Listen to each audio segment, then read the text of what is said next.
Welcome. I am Darth Vadad.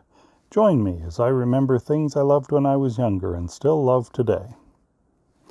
In 1982, I bought my first Fantastic Four comic book, starring Mr. Fantastic, the Invisible Girl, the Thing, and the Human Torch.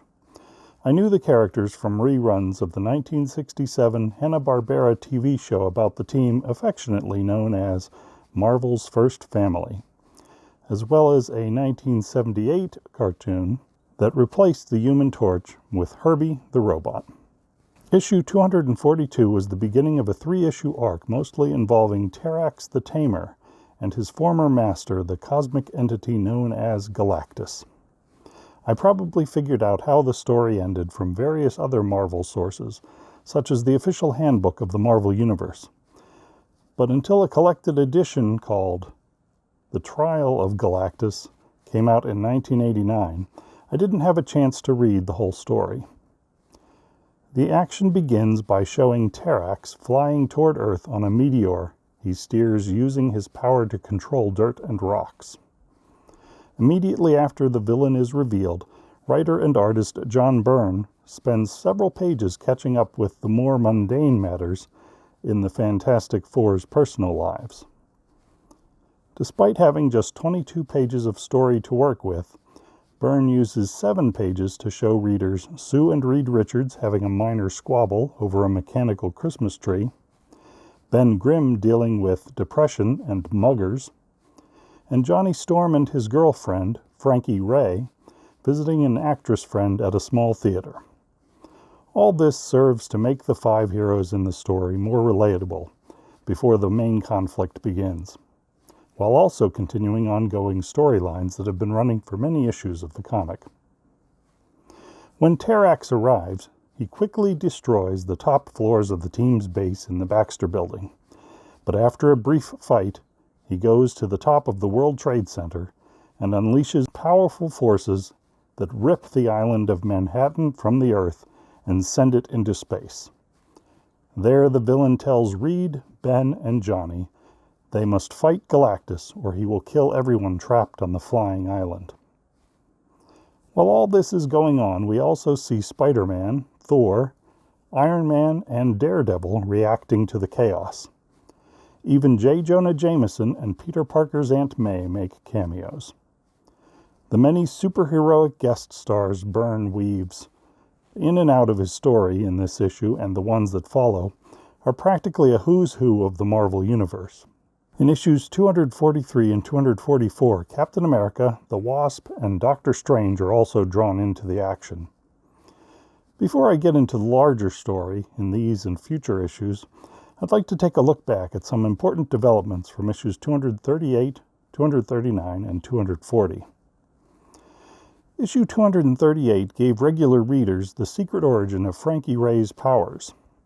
She became another Human Torch after breaking through a hypnosis-induced mental block to remember how her stepfather accidentally exposed her to the same chemicals he used to create the original android version of the Human Torch from World War II. Also in that issue, Reed Richards attempted to cure Ben Grimm of being the Thing, but the treatment instead reverted him to a less rocky appearance. In issue 239, Frankie Ray got her first taste of being a hero while accompanying the Fantastic Four on a trip to Arizona to help Ben's aunt and uncle solve a mystery involving several strange deaths. While there, she confronted a man who physically abused his young daughter. She even threatened to kill him, but was stopped by Reed. In issue 240, Frankie almost killed an intruder at the Baxter Building who turned out to be the mutant speedster Quicksilver. When the others decide to leave her behind, the new hero laments the lack of fun and excitement she expected to experience. These moments help inform her future choices as the Galactus story unfolds. In issue 243, the Fantastic Four witness a battle between Galactus and the rebellious Terrax. Galactus takes the former Herald's powers away, but his hunger has left him so weak that he decides he must feed on the Earth. The Avengers and Doctor Strange help the Fantastic Four defeat Galactus, but Reed decides they must save the dying planet devourer's life. While all this is going on, Frankie Raye has been avoiding the action and seems both afraid and in awe of Galactus. As issue 244 continues the story, Reed builds a machine powered by Thor's hammer that heals Galactus. Finally, faced with the stalemate of saving Earth and allowing Galactus to live, Frankie Raye steps forward to offer herself as his new herald. Johnny is distraught, but she goes through with the transformation and revels in the opportunity to travel to space, where she will inevitably need to sacrifice planets containing sentient life to keep her master fed. In a previous episode of Darth Vadad Remembers, I mentioned a trading card I had showing Frankie Raye being transformed. The cover of the issue, from which this card's art was taken, is a stunning example of Byrne's skill as a cover artist. The story picks up later in issue 257. Now known as Nova, Frankie leads Galactus to the homeworld of the shape-shifting aliens known as the Skrulls. She is brutally efficient at destroying a fleet of defending warships before Galactus destroys the planet. Byrne even makes us feel sorry for the Skrulls, who until this moment had primarily been seen as villains in the Marvel Universe. In issues 258, 259, and 260, Dr. Doom recovers the depowered Terrax, now using his original name, Tyros. Doom imbues him with some of the power cosmic he once had as the Herald of Galactus, and then sends him to fight the Fantastic Four.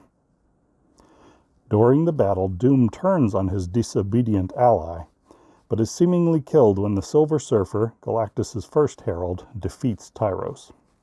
During these events, Reed Richards has been notably absent. In issue 261, we find out he has been abducted by the leader of the alien Shi'ar Empire, Lalandra, a character Byrne had previous experience with while working on the Uncanny X-Men series with Chris Claremont. Issue 262 presents the trial of Reed Richards for the crime of saving the life of Galactus. John Byrne even wrote and drew himself into the comic as an observer summoned by the Watcher. Partway through the trial, Thor's father, Odin, argues in favor of sparing Reed's life. It isn't until the Watcher and Galactus summon Eternity, a cosmic being representing the sum of the universe, that the assembled aliens and humans alike are shown that Galactus is a necessary part of nature, convincing them they must absolve Mr. Fantastic of any wrongdoing. Unfortunately, the original paperback collection of The Trial of Galactus rearranged some pages and omitted others. But I now have a nicer Marvel Omnibus hardcover of the Fantastic Four by John Byrne, Volume 1. I recommend you read the story either as a collection or online if you want to fully experience one of the greatest Fantastic Four and Galactus stories ever told. If you enjoyed this trip down memory lane, tap the like button and subscribe for more Darth Vadad videos. Or consider joining my Patreon page at www.patreon.com/DarthVadad. Thanks for watching, and have a great day.